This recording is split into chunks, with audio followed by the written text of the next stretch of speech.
So, welcome. We are back after our short summer break. Welcome all. It's so nice to see you all. Interest in Zizek and our reading group. Um, so this will be our fourth session on Zizek's reading group, and today we'll be focused on the third chapter, the thing from inner space, which is basically about Tarkovsky films. And this chapter is basically a materialistic reading of Tarkovsky films.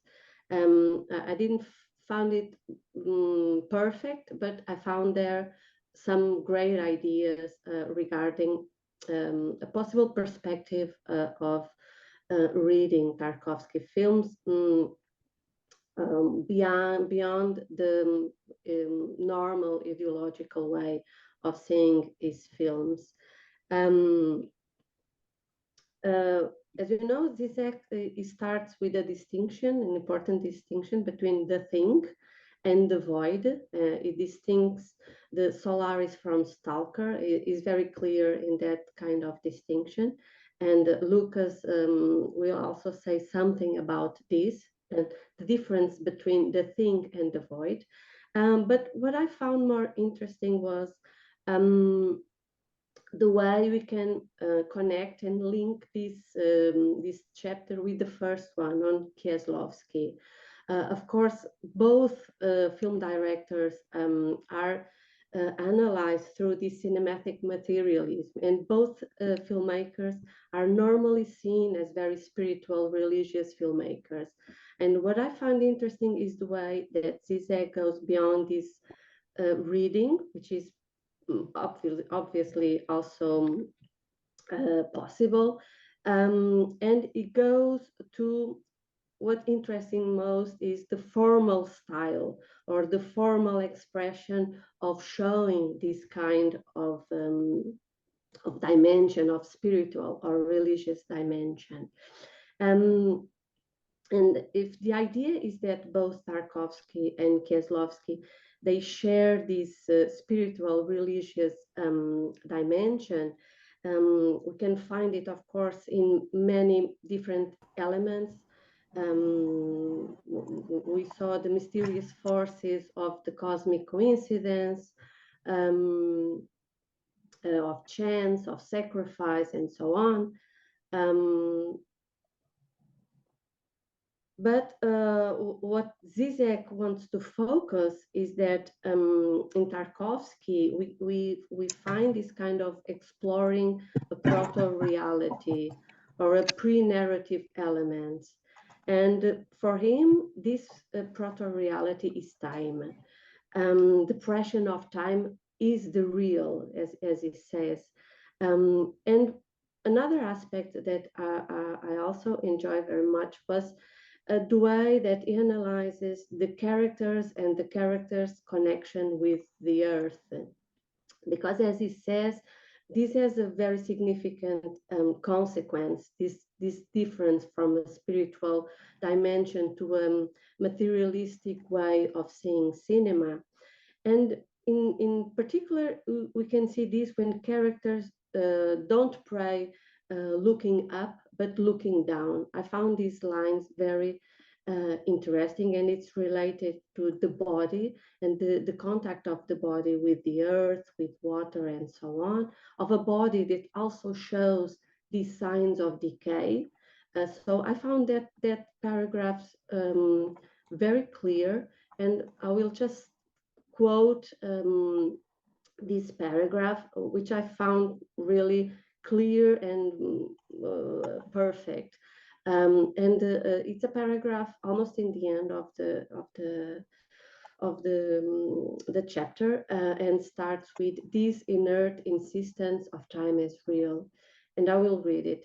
This inert insistence of time as real, rendered paradigmatically in Tarkovsky's famous 5-minute slow tracking or crane shots, is what makes Tarkovsky so interesting for a materialist reading.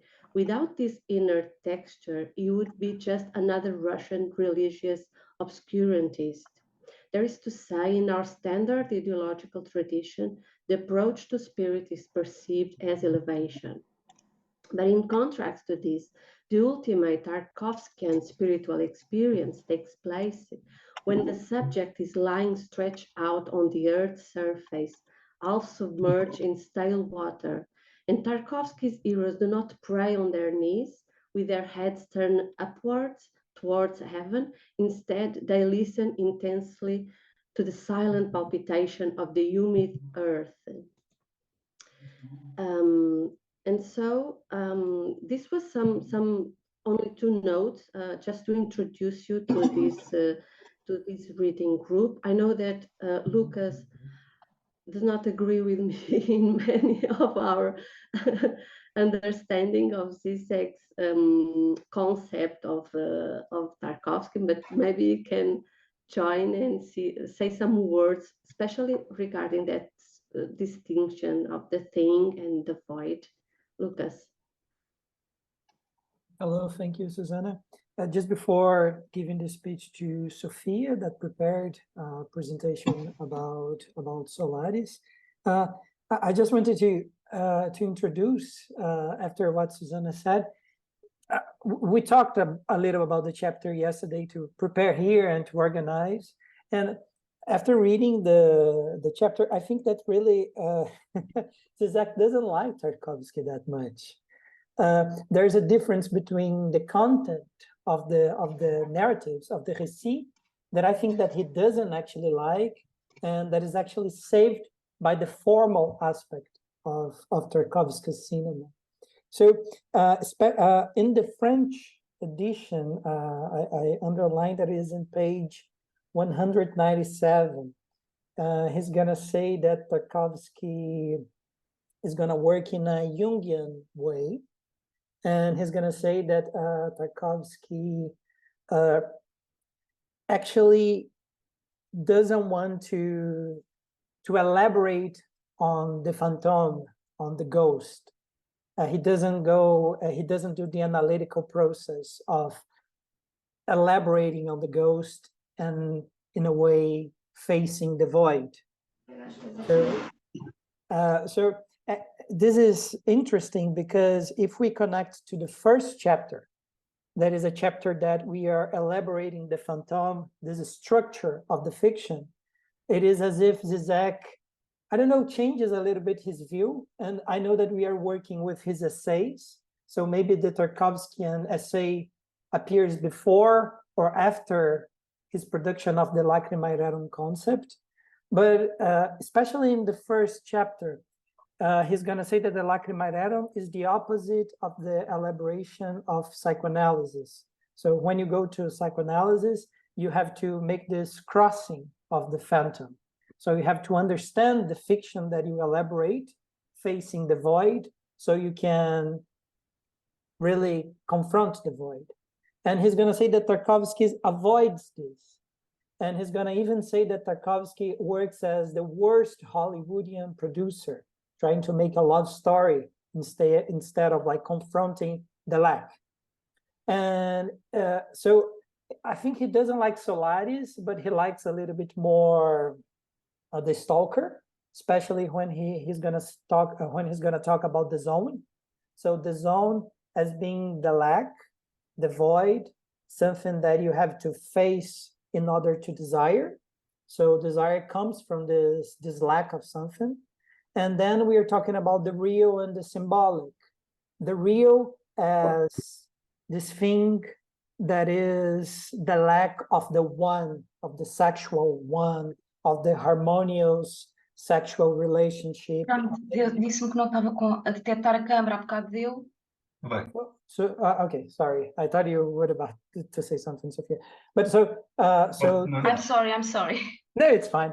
So the lack of the yin yang, of this harmonious universal relationship that we have to face, that it doesn't happen. So the lack is the lack of this relationship, of this one.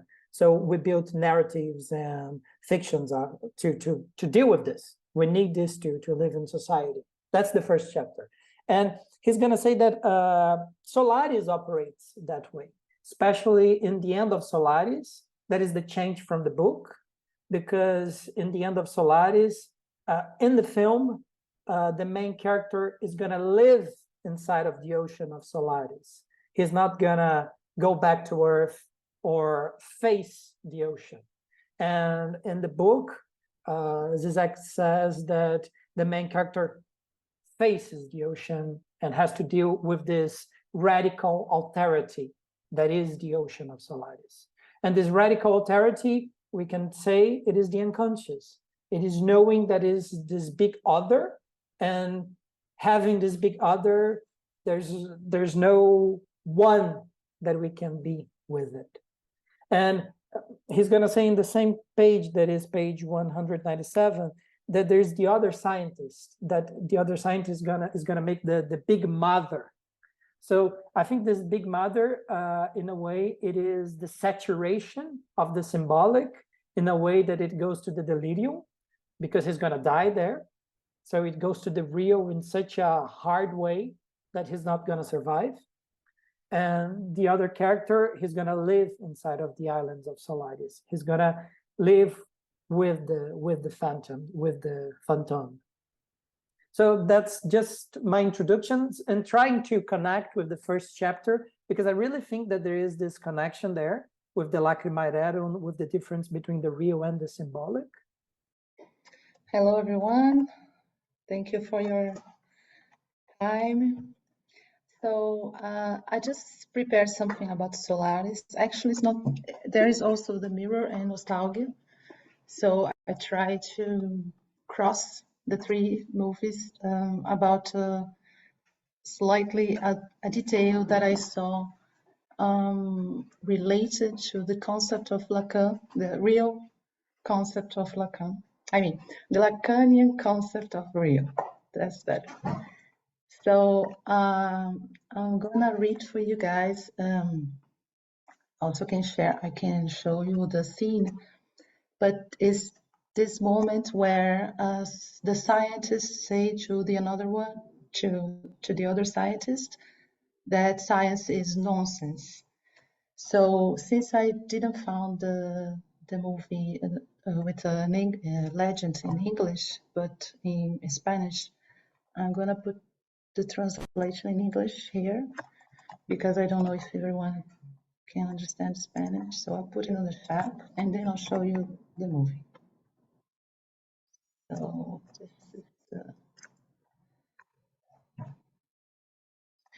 So this is the speech, and then can I share the screen, Lucas? Yes, Is it Fernanda. possible? Yes. Okay. I made you co-host, so. Okay, so let me see. That's great. Okay.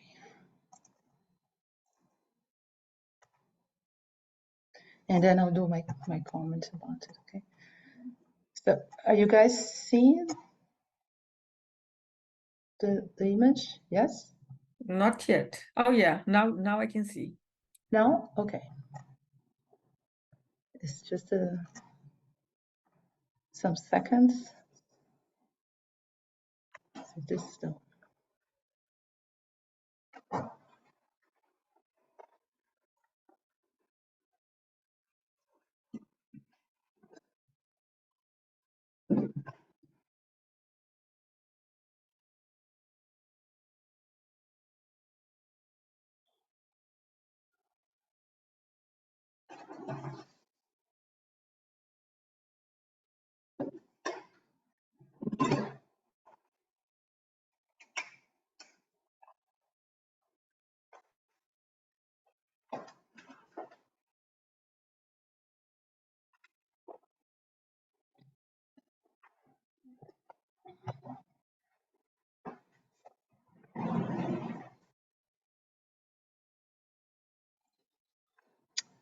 okay, so coming back to me now.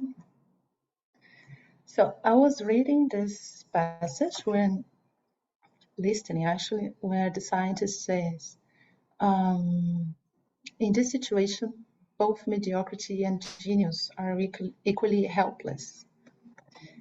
And then I asked myself, helpless? Why? in face of what? So thinking about this, I was thinking about this image that Tarkovsky usually uses on his movies, and especially in Solaris, he uses it to begin as well as to end the movie. One that is also in the mirror, stalker, nostalgia, and sacrifice, which is a plant in the water. So sometimes a plant in the water, sometimes old objects in the water getting destroyed, and as Susana was talking about, the passing, an image of the passing time, and basically death too. So thinking about this, I was searching for how can I say, a concept that could sum up. It came to me the organic word, and I guess it seems to me that is the whole thing to Tarkovsky. So a plant in the water is talking about organic concept. Then we go to Lacan's concept of real, which is the traumatic real.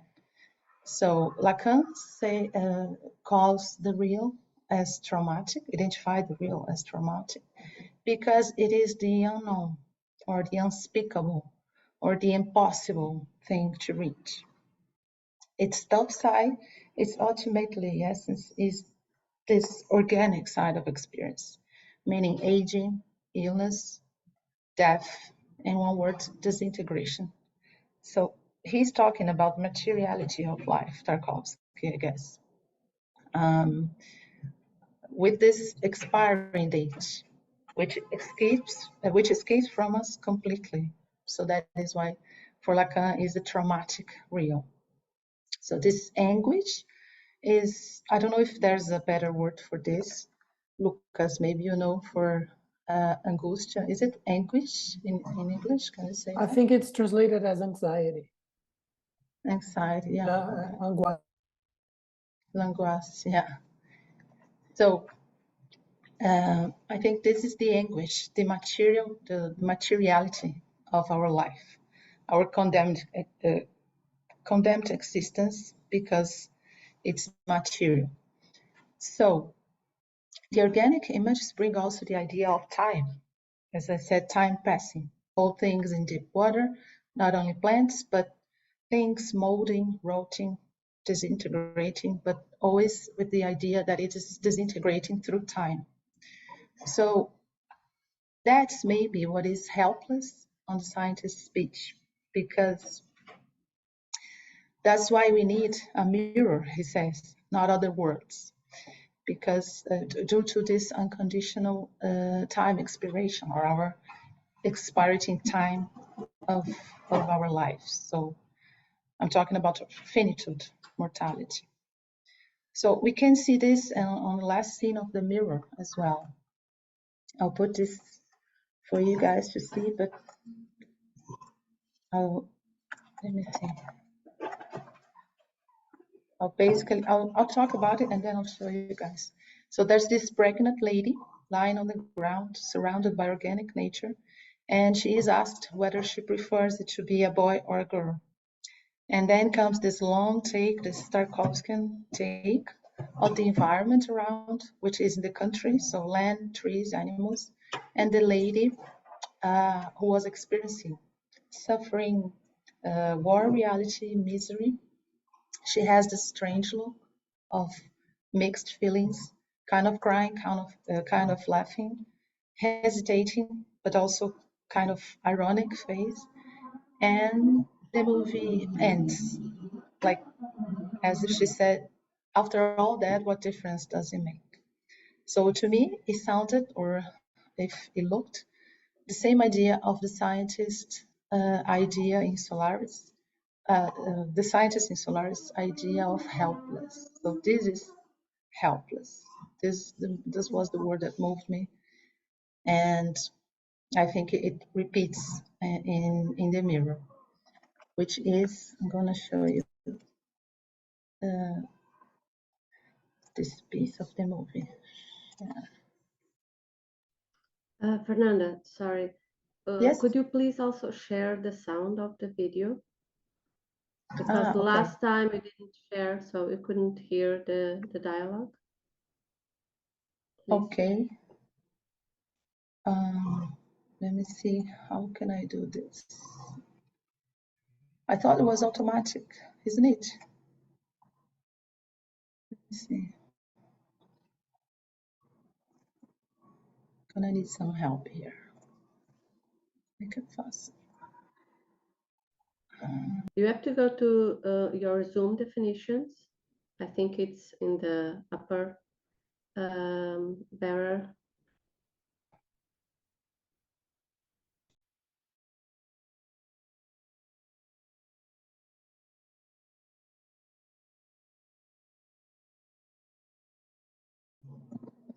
I'm sorry, I need some help here. Just a minute. Barbara is just saying that there is a checkbox before mirroring the screen, so maybe you missed that warning.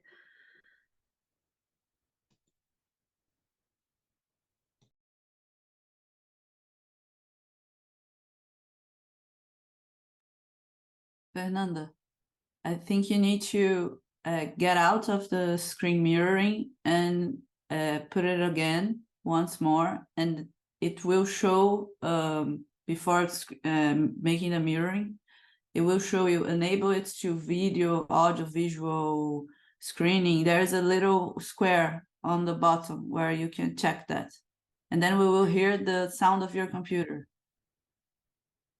Oh, sorry. Let me check again. So I left, and then can you repeat, please? This checkbox before You click on compartilhar tela on screen mirroring, and then there will be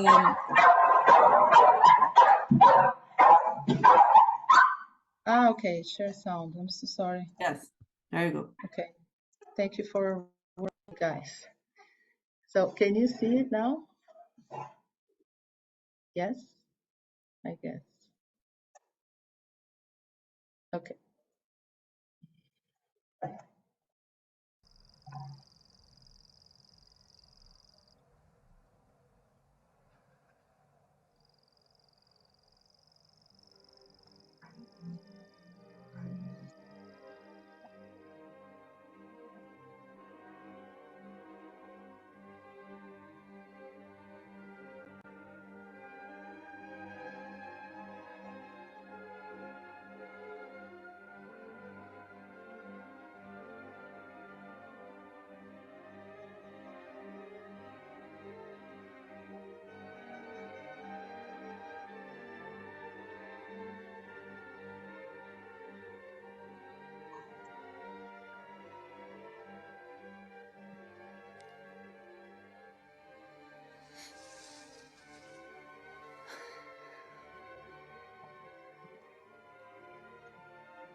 Тебе кого больше хочется, мальчика или девочку?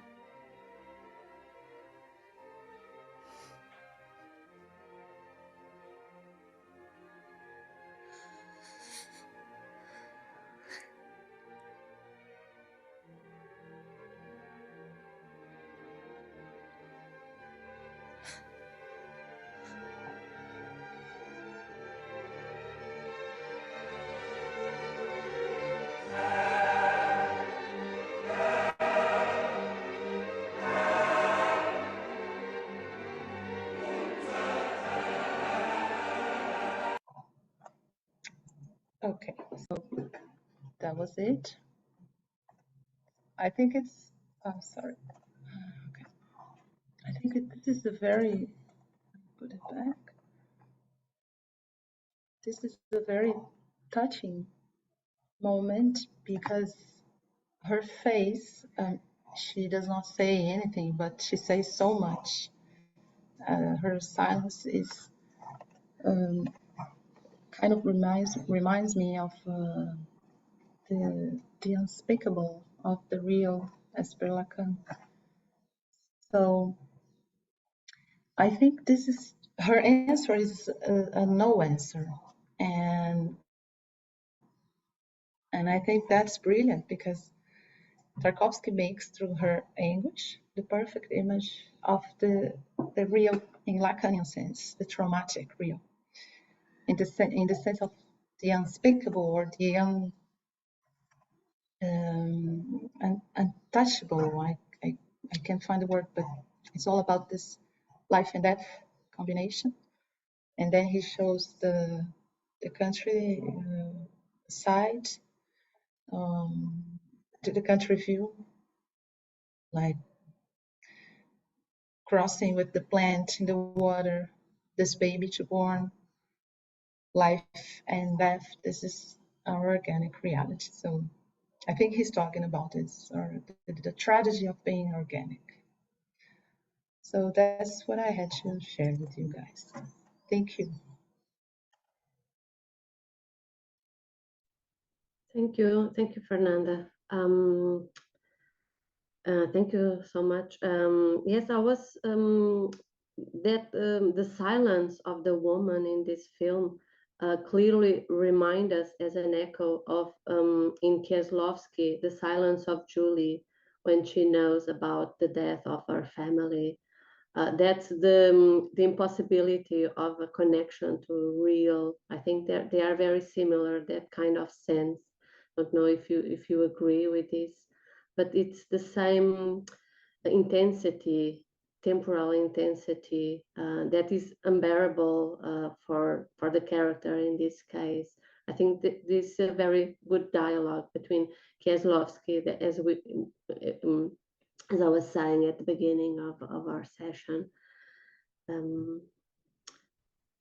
Don't know if anyone can comment, or do we move on to Sophia and then open discussion? I don't know. I just, for commenting, I think it's very, very, very important that you brought the thing of the organic, because even Zizek doesn't talk about it. And it's very much a lot of humus. It is the humid land that we see the whole time, and it's the ocean of Solaris, and all the landscapes are very humid. And you brought the word that is helplessness. That is a Freudian concept, isn't it? That is the concept of the Hilflosigkeit. So because of the Hilflosigkeit, of the helplessness, you need a Nebenmensch. You need a fellow human to stay by your side in a way. So how are you going to deal with this Nebenmensch in a fictional realm? So thank you very much for bringing this. Go. Can I comment just one thing that I thought it was interesting, that Fernanda chose the scene, this last scene, and it's a dialogue between the mother of Tarkovsky and his father that went to the war. And he imagines a scene, a pre-ontological scene where their parents are talking about his birth. So it's it reminded me the idea of pre-ontological hell that Zizek talked about on Hitchcock. And also he will say that Tarkovsky's Solaris, and I'm not sure if it's Solaris or Stalker, is the encounter with the inconscient. So it's the encounter with yourself, with your own voidness. So I think also in the scene in that Fernanda chose, there is an encounter with his own voidness, with his own non-existence, like his pre-ontological existence of Tarkovsky, because he's imagining his own creation before he was born. So it's really crazy. Mm-hmm. And it's crazy because, and I agree with her view, because at the end we have a closed circle, because we have this pre-ontological that mirrors an ontological, which is Tarkovsky himself. So it's kind of also what Fernanda was saying. There is not a behind the mirror. It's just what the mirror can show. It's like a closed circuit. I don't know, but I like this idea. Yeah. And it's the first sentence that you brought from Solaris, isn't it? We don't want other worlds. We are only a mirror. Yes. Yeah. It's like, to me, it sounded like we have no time for this. we have expiring date, so who needs other words?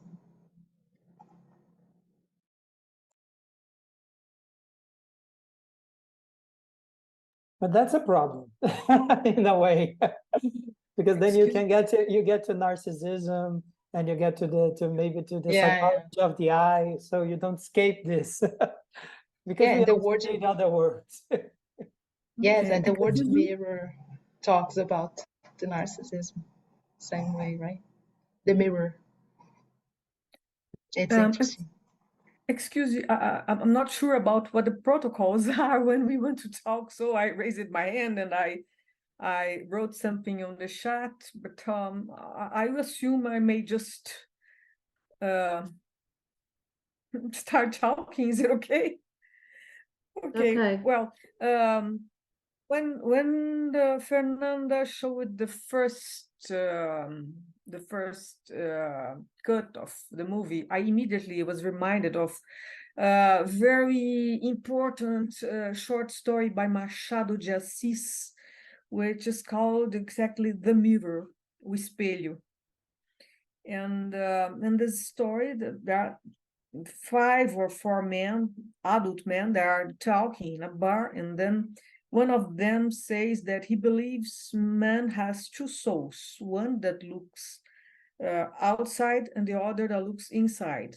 And then he narrates something that happened when he was very young, and he had a low post in the army, alferes. He was an alferes, and so he had the farda, well, the proper clothes for his position. And then he goes to a farm that belonged to an old relative of his, and during a long weekend, the slaves just run away and he gets alone. So he gets deeply depressed. And there's a moment that he looks in a beautiful mirror and he can't really see himself. He sees just something cloudy, and then he gets really scared. And he realized that if he keeps there, he's going to die. So, but before he goes away, he wears that farda, that army clothes, and then he looks at him at the mirror, and he sees himself again as an alferes. So he needed the apparatus of his position in order to see himself, in order to exist. Otherwise, he'll just disappear. And it reminded me, we need another, but we need a mirror. And another that mirror us otherwise. And I think it resonates with many of Žižek's sayings when he says things like, sometimes we are tempted to look to the truth behind what is shown, but sometimes there's nothing behind. The truth is what is shown. The truth is in the appearances. So I just reminded it immediately. It's interesting to put on the clothes so you can recognize yourself from the short story. But Lacan is going to say in the mirror stage, and it's a very short text where he's going to elaborate on narcissism, that the child has to look in the mirror to try to understand and recognize that, and building and constructing the body, and therefore also constructing the eye. But what Lacan is going to remark is that the child has to look back. So the Nebenmensch, the person, this big other, is going to confirm the image that is on the mirror. So it's not a delirium, like I'm looking anything that I want. I'm looking at something that is confirmed by someone that is behind me and say, yes, that's the image that you look. So in a way, when you put the clothing, the suit from the army, you're also confirming this position, isn't it? And the fictions operate in a way like this. fictions Just- as clothing is cool. Just a comment, like, because I have a very different interpretation of the short story, but what happens in the short story is that he gets a lot of accolades from a lot of people around when he gets into this ranking. And so he starts looking at himself in the mirror, but his image starts fading when people start leaving and he stays alone. And then he starts noticing that where is his internal self? So the clothing doesn't really make him who he is the fact that he's alone in this place and people start leaving, including the slaves, and Machado is very ironic in that the slaves end up escaping. Oh my gosh, I'm sorry. But we don't need to get into these details, but what happens is that is the opposite, because the mirror helps him see that for him to put all his identity on this outside is making him lose his inside self. So there's something very like complex that goes on there. But I was just going to make a comment too about the last scene that you showed, and also about Solaris. I don't know if a lot of people have that feeling, but Tarkovsky, he's very psychoanalytical, I think, in the way he puts the relationships between women and men, and women as this object or this other that's untouchable. But sometimes it's like the last scene, for example, when supposedly his mother, as Barbara was saying, is silent and she cries. Sometimes it disturbs me, the way it is a little bit misogynistic, it gets to a point where it's good, like you think about a lot of complex issues, but it kind of borders on something that is disturbing, because, like, for example, in Solaris, but it's on purpose, but in Solaris, when he starts having this relationship with his wife that died, or the memory, or whatever we call, she starts saying, like, I need you, and she cries a lot, and she's always like, there's so many scenes where he goes and saves her and saves her body from dying, and at the same time kills her. And it makes you think about a lot of things, but it's disturbing as well, That last scene it's disturbing, that woman that's silent. I don't know what you guys thought about it.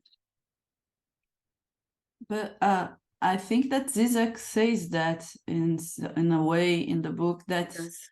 Tarkovsky is really androgynous. He used this term, really masculine way of seeing women between two oppositions: the femme hystérique, femme postiche, and the woman, the mother. That is, and he will also say he figures one with the hair that it's not preso, how do you say, not tied together, and the woman, the mother that is like a saint, he wants to approach this type of woman, and his spouses are never the idealized mother. I think Žižek also agrees with you that he's a little bit misogynistic in his way of oppositing two types of women, the hysteric and the divine one, the one, right?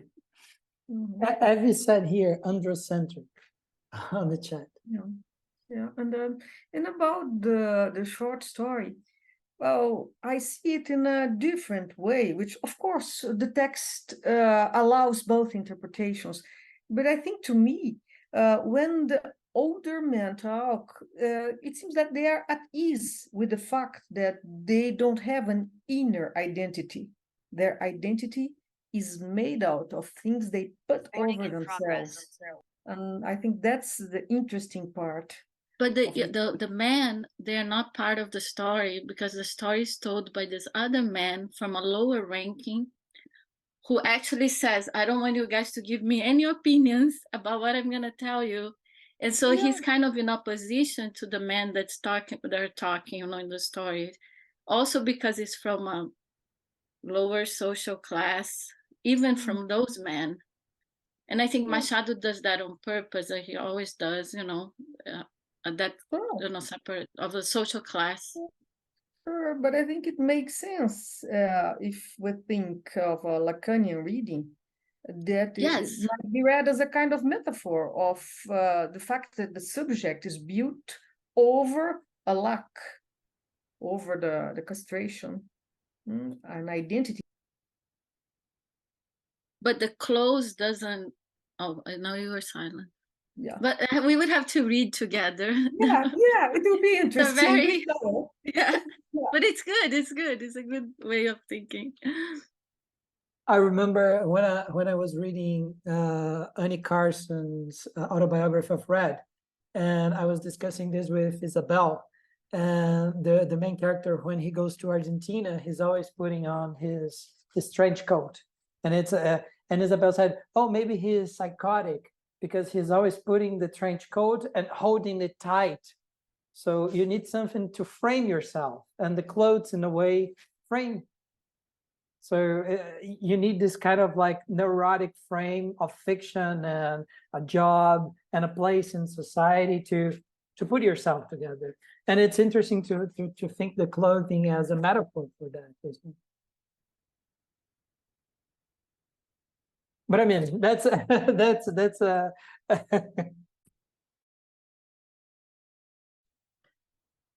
So sorry to interrupt the discussion, but I don't know if Sophia is now ready, because we still have time, and since she prepared something. Yes, thank you, Susana. Do you want to go ahead? I would like to, I don't know if I can share my screen without video. I think I can. I will try to. Please try, yes. Yes.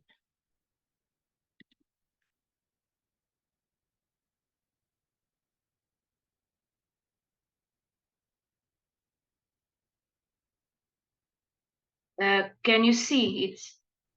Yes. Yes. Okay. So as I was telling, and in the last session, I chose to approach some problems about Tarkovsky Solaris in Žižek's perspective. And I have to let go of some points. My presentation is short, but I will try to touch the most attractive points to me, and maybe later you could share your thoughts about the others related to Tarkovsky's films or other fictional works analyzed by Žižek. Maybe in the future we can discuss more about this, I don't know. Okay, in his reflections on Solaris, Žižek addresses existence, identity, otherness, the unconscious, and feminine autonomy. I propose to divide the three dominant characters of Solaris: Planet Solaris, the id machine, gigantic brain, traumatic reality; Kelvin, the psychologist who is sent to the spaceship; Hari, materialization of the phantasmatic image that Kelvin has of the real Hari, his wife on planet Earth.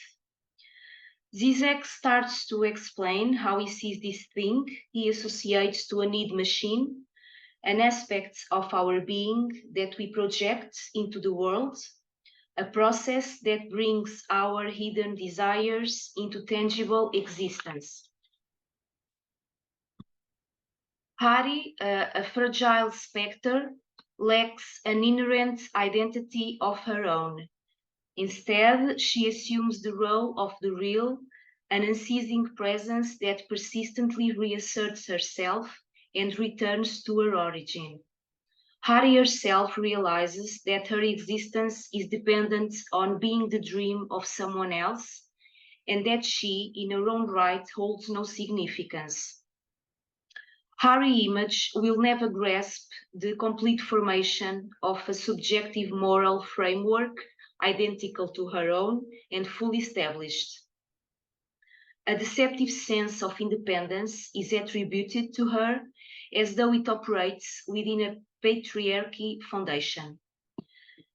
Žižek highlights that the feminist stance in this situation would explicitly involve stating, I do not exist within myself, I am merely the incarnation of the other's fantasy.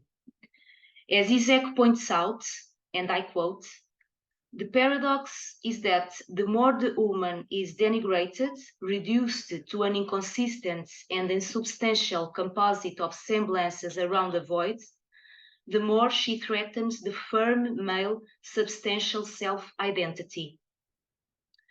Recognizing Kelvin's struggle with her constant existence, Hari embraces the idea of ending her life through suicide. In fact, there are two suicides in Tarkovsky's Solaris, the death of Hari as a real woman and the act of self-elimination of a spectral existence, a second death. Regarding the film's phantasmatic resolution versus the original novel by the Polish writer Stanisław Lem, Tarkovsky's construction embraces the Jungian interpretation. Kelvin's expedition is simply the external projection of the inner voyage into the one's psyche.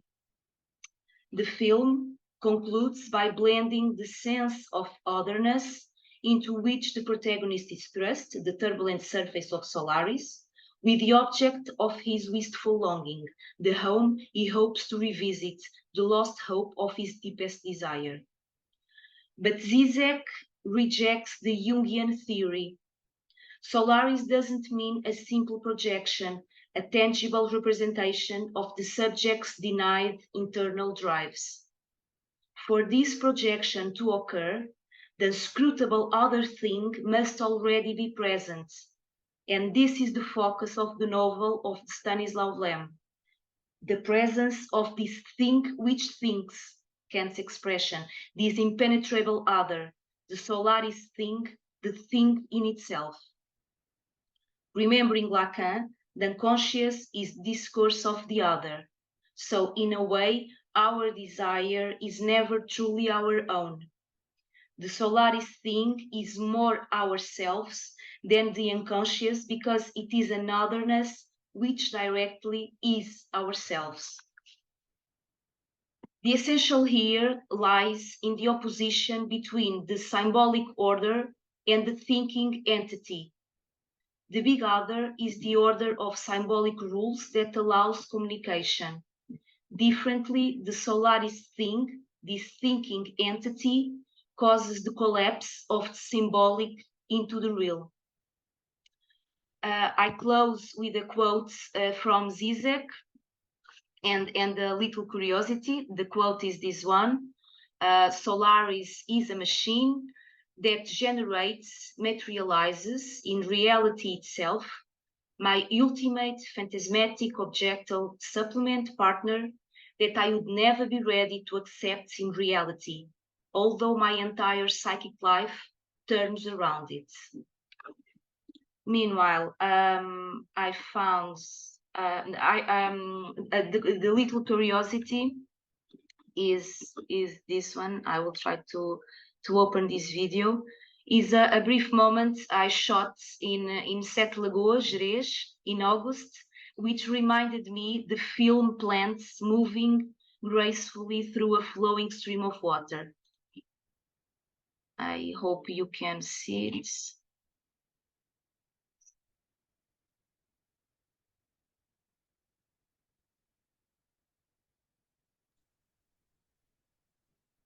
It's not opening.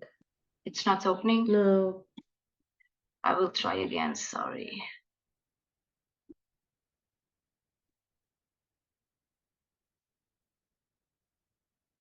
Maybe you need to close the PowerPoint because Maybe. the video is in another screen. Okay. Thank you, Barbara. I will try.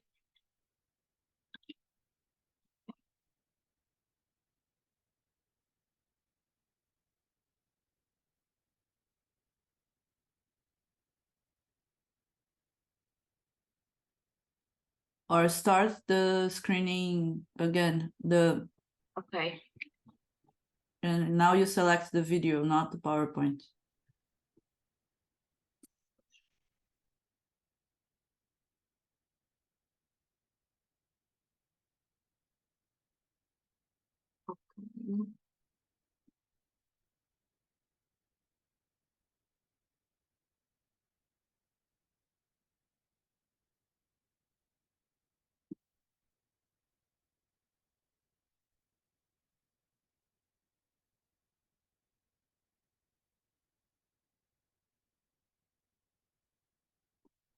Could you see it? No. No. Sorry, no. Okay. It's not opening. Okay. It's all right. That's all right. We can see on the right side of the screen actually. Yeah. Yes, Don't but you have when I open it, you can see it, right? No. Maybe you could open the file, the video, and then share it, maybe.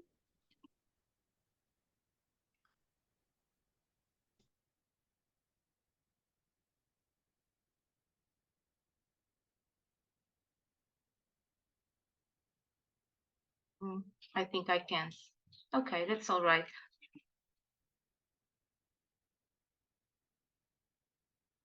Okay, that was my presentation.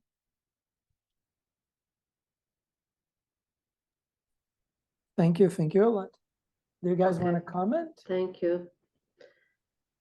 Thank you. I think it has everything to do with the other discussion on the misogynist way that woman does not exist. They are only a fantasy of men, of course.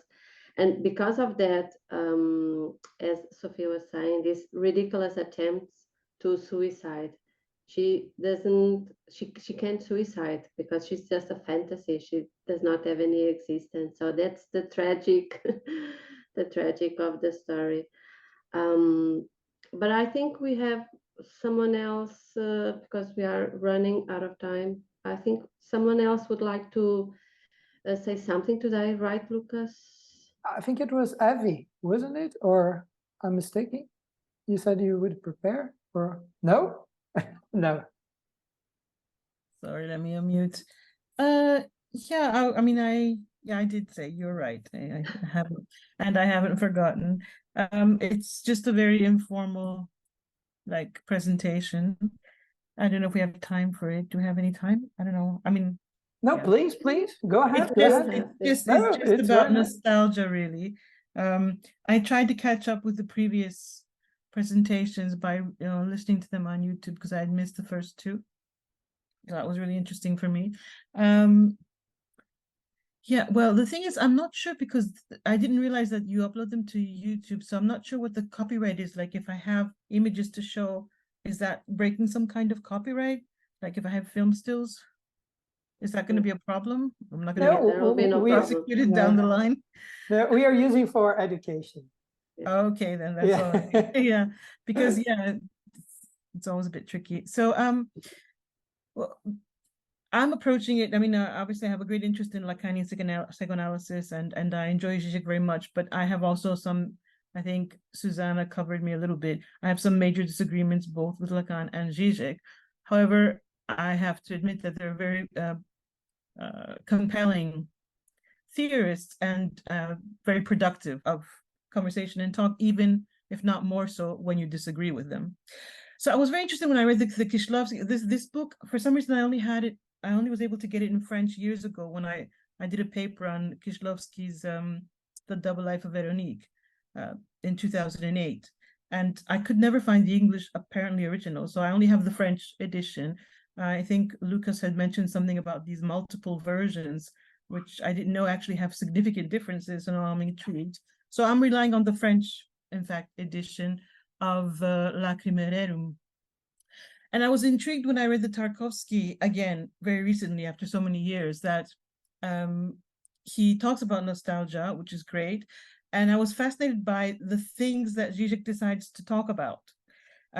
Not what I would have suspected given the whole project of Lacrimae Rerum and the significance of death in nostalgia, I felt that there is this kind of almost grudging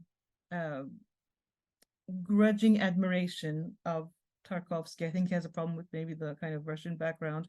I mean, for me, what signaled that was that he throws in comments like, "Oh, there's always a dacha somewhere in the background in, you know, Tarkovsky's films. Like, this is the Russian sort of idyllic utopian idea of putting a dacha there." And of course, it ends up being in the final scene of Nostalgia. So I just want to preface this by saying that Nostalgia is a film that I first saw when I was 16, very, very young. And back in those glory days of cinema, you were allowed to stay in the cinema and watch as many shows as you wanted. Long ago, I'm that old. So actually, although I was by myself because nobody wanted to come with me to see this film, I was so absolutely mesmerized and I was so baffled at the same time. I could not understand it, but this just was extremely fascinating for me. And I just had to see it again. And I have to say, reading much later, Sculpting in Time, I was surprised that what I thought was my very problematic reaction seems to be something that Tarkovsky really aims for in his film aesthetic, that he doesn't want to produce these kind of logical, coherent structures in films, and he believes in what he calls the poetic apprehension of the world in cinema and in the kind of structures like metaphorical structures, ambiguity, equivocation, overlaying of images, and so on. So he doesn't want, you know, this kind of to impose any kind of, as much as possible, sort of theoretical or ideological viewpoint. Of course, ideology is always there, as Žižek would love to point out. But I find one of the problems with Žižek's reading is that Žižek tries to impose a certain Lacanian reading, a certain ideological reading, but he comes up against impasses, sort of aporias, because from the creator's point of view, from the kind of point of view of Tonino Guerra and Tarkovsky, who, you know, created the script and obviously Tarkovsky's vision, there's a lot of contradictions. You know, there, you know, you think you're going in one direction, but then something sort of throws a spanner in the works. So just to say that thinking about this in the few days I had to prepare it, to take some time off something else, it really helped me understand better both why I was mesmerized so many years ago now, like 40 years ago practically, and also understand the film better in my own way through my disagreement or through the illumination of Žižek's focus, which is very much, it seemed to me, on, yes, the sacrifice in the end, but very much on sexual difference and the whole question of jouissance. So this was fascinating because, you know, I mean, I really admire Žižek, but I don't consider him like a great feminist, you know, thinker. Not that I think he's misogynist, but, and he seems to be sort of, you know, sticking it to Tarkovsky for creating this very androcentric world in all his films, including in Nostalgia. And this is one of my first points of disagreement, because on the one hand, yes, and it helped me understand why I was baffled when I was 16, because I really was alien to that kind of sort of Russian patriarchal androcentric world, you know, for me, for my generation, for my background. But at the same time, there's something in the film that by which Tarkovsky, I feel, undermines the kind of Lacan, both explains why Lacan would say, approaching it from Žižek, there is no sexual relation, and at the same time undermines what Žižek is saying in terms of the very kind of simplistic Madonna seductress binary in Tarkovsky's film. Not just this one. So of course there's the mother figure, who is the kind of, as was said by previous speakers, is a sort of ideal of femininity that the character, the main character, the writer, can deal with. And then there's the sort of emancipated, so to speak, woman, the Western woman, who's, you know, the seductress, the interpreter woman, whom he can't deal with, and really sort of, you know,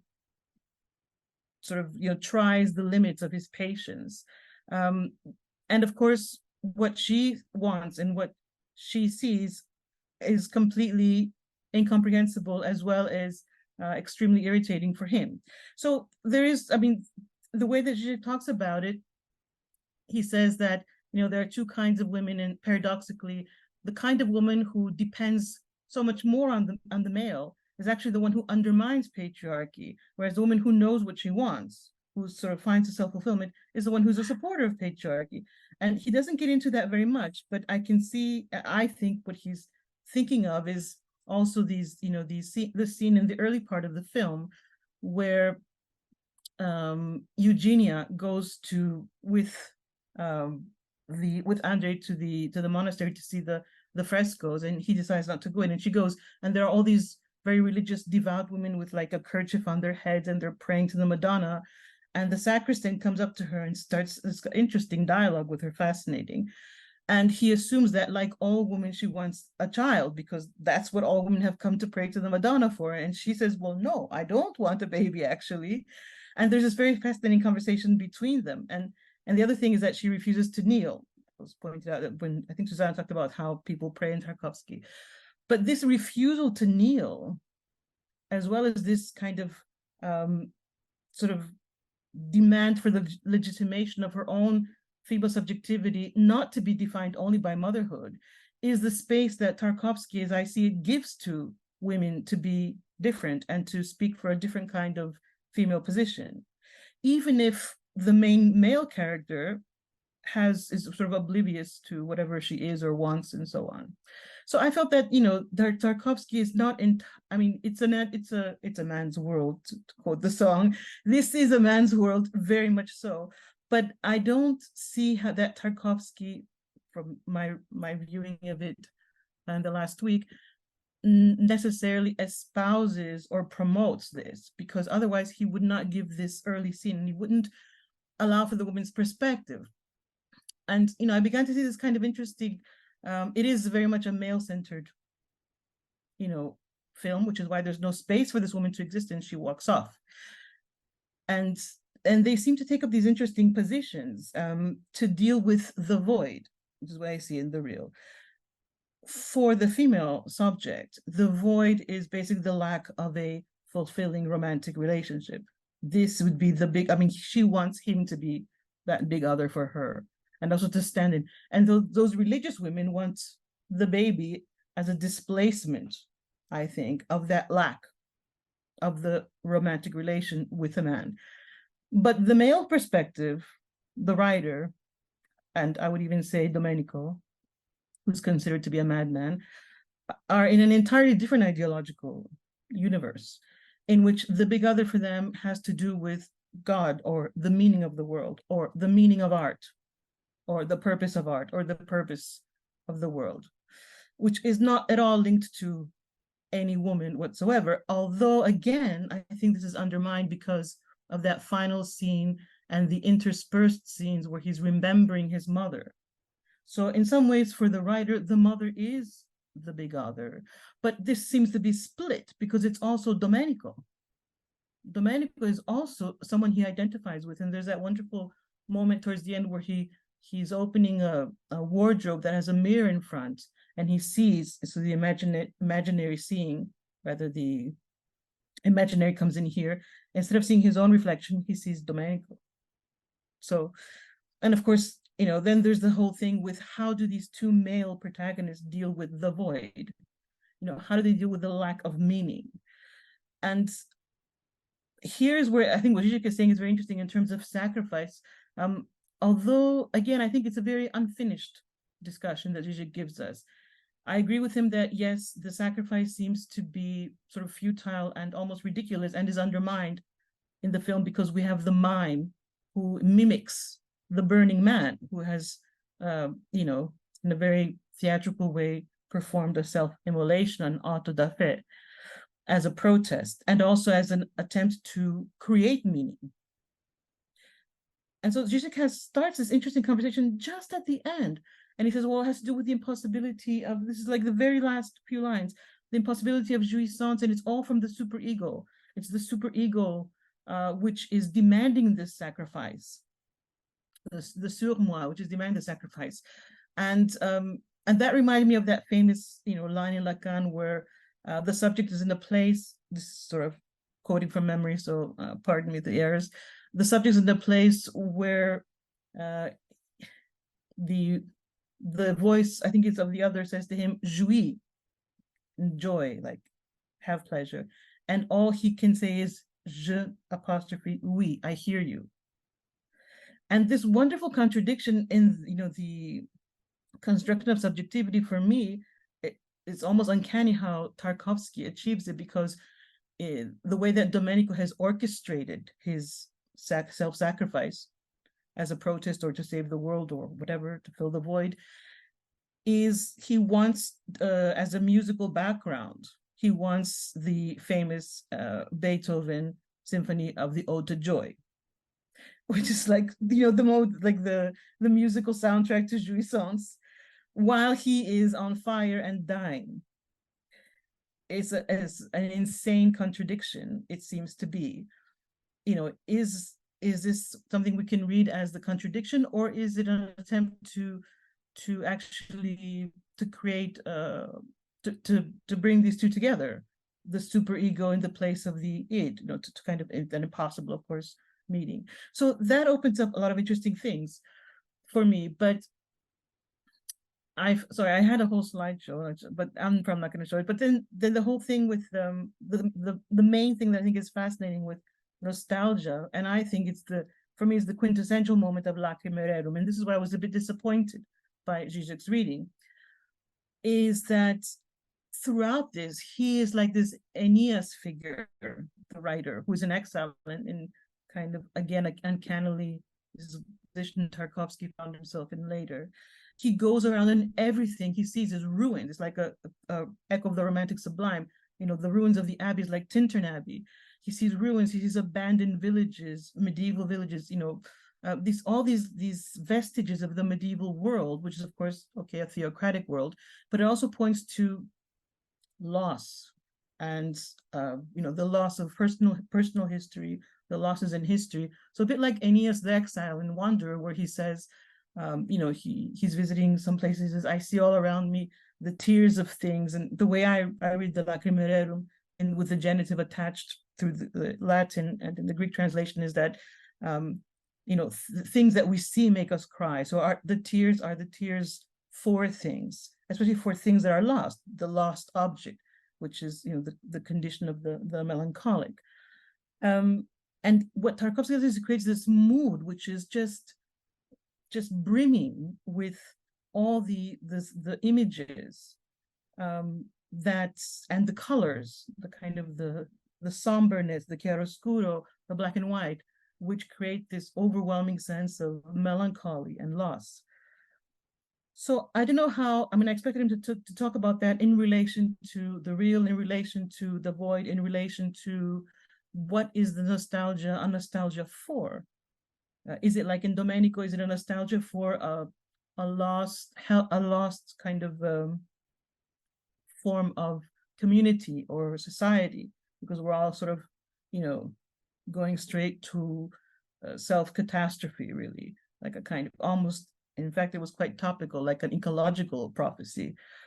Or is it also this loss for the motherland and the mother that the writer has? So in a way, like if I had to kind of create a very schematic thing, I mean, I would bring in sort of Kierkegaard and say, the interpreter woman is like the aesthetic. And right in the beginning of the film, when they get out of the car, she runs to admire the landscape and just, oh, look how beautiful. And he says to himself, oh, I'm sick of all the earth beauties. So he's already, you know, he's meant to be studying a poet, looking into the life of an 18th century Russian poet. And in one scene later on, when they arrive in their dwellings, he just throws the book across the room like it's nothing. So he's rejected the aesthetic, and he's sort of in the position of the ethical, but he can't quite accede to what Kierkegaard considers the religious, which is where Domenico is as the so-called madman. But he seems to aspire towards that or to admire that, but he can't reach that. I think Žižek says something about this, not in these terms, but he says that there's the problem of, you know, of modern man in Tarkovsky not being able to accede to that kind of spirituality. So, sorry, I have a tendency of like talking really fast, but all of these things made me think that there's so much more going on in nostalgia, and I feel that it's a really amazing. I actually felt that, you know, he even might have gotten the idea of writing Lacrimae Rerum as a title because even though like I love the Kieślowski and so on, that's where I started, but that's why I read the book.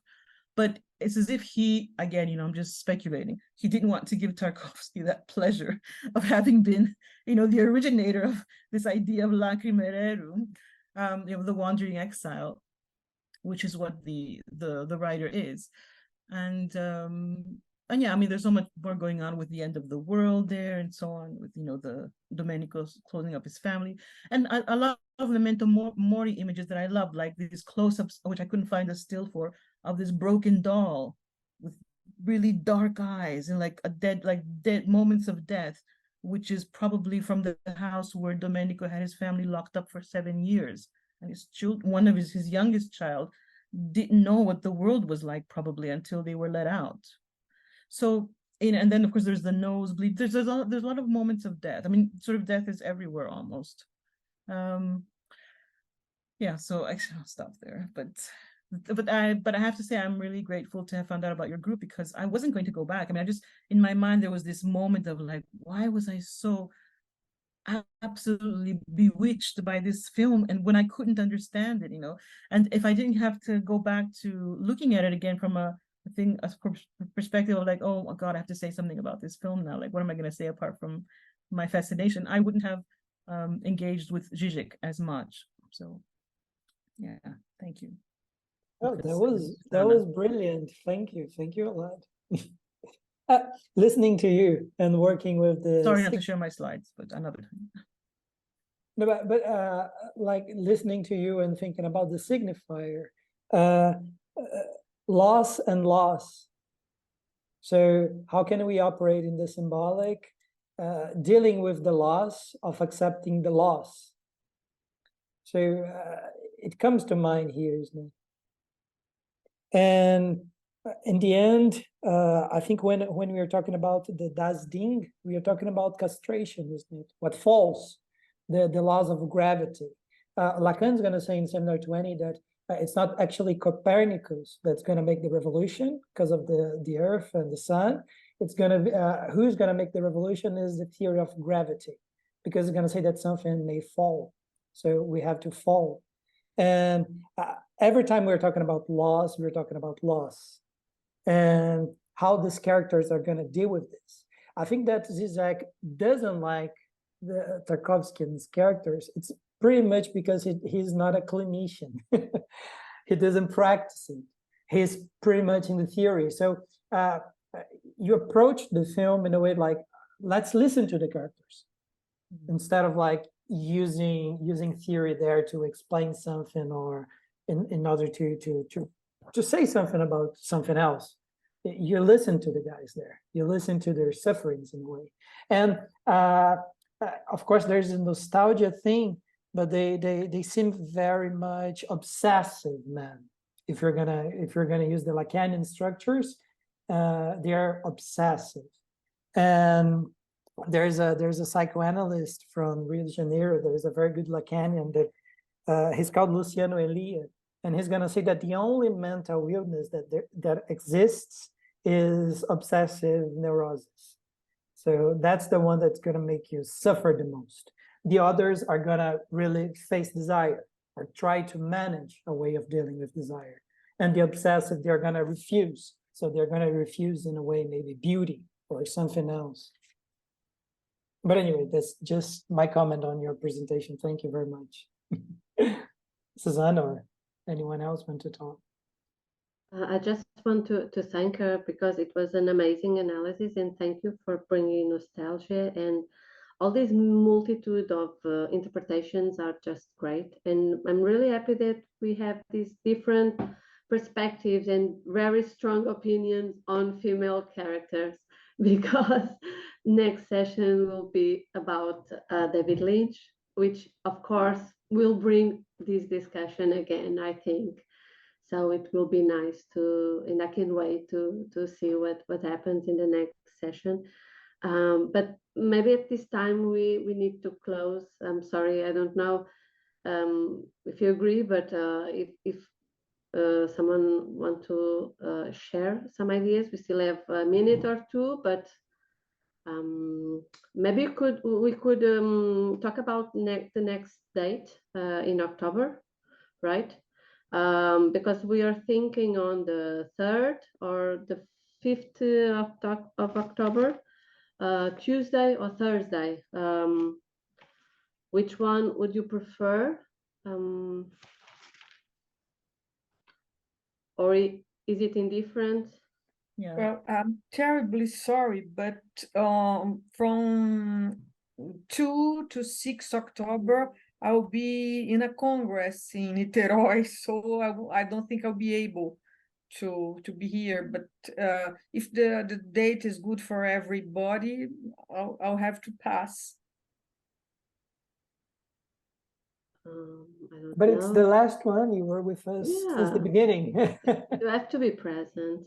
Yeah. And the week, I think it's 12. 12th, 10th or 12th is good for me. Both are good for me. Yeah. Yeah. 11. No, October the 10th. The 10th. It's okay 10th. for everybody. Okay. Okay. Is it okay for you, Alexandra? Because you said that you prefer a Thursday. Well, Thursday would be better for me because of the work, if it's possible. But you can make it. Yeah, 12. Yeah. At 12? Don't not at 10. Yeah, if it's possible for me. Okay, great. so the 12th. Everyone can at the 12th, right, Marisa? So Yeah. it's better. Okay. Thank you very much for your understanding, everyone. No, I want everybody to be present, special because it's the last session. So, Oh, yes. Ah. so okay, just keep the date, the 12th at 5, same time. And just want to thank you all for your time and for your interest. It has been an amazing reading group. Thank you so much, Lucas. Thank you, guys. It was very cool. I mean, we really developed an idea and really worked, and I don't know, it's brilliant. Thank you a lot. It's a knowledge building, constructing space. Thank you. Yeah. And if anyone is a special interest in David Lynch and really want to present something, just email us, just to say something, okay? Anyone is already thinking or would like to? Anytime to. Yeah, you can email us. But everybody reads and prepares something also, if there's no one special to making a presentation. Okay, agree. Okay, again, thank you and see you next month. Ciao. Bye. Thank you. Bye. Thank you.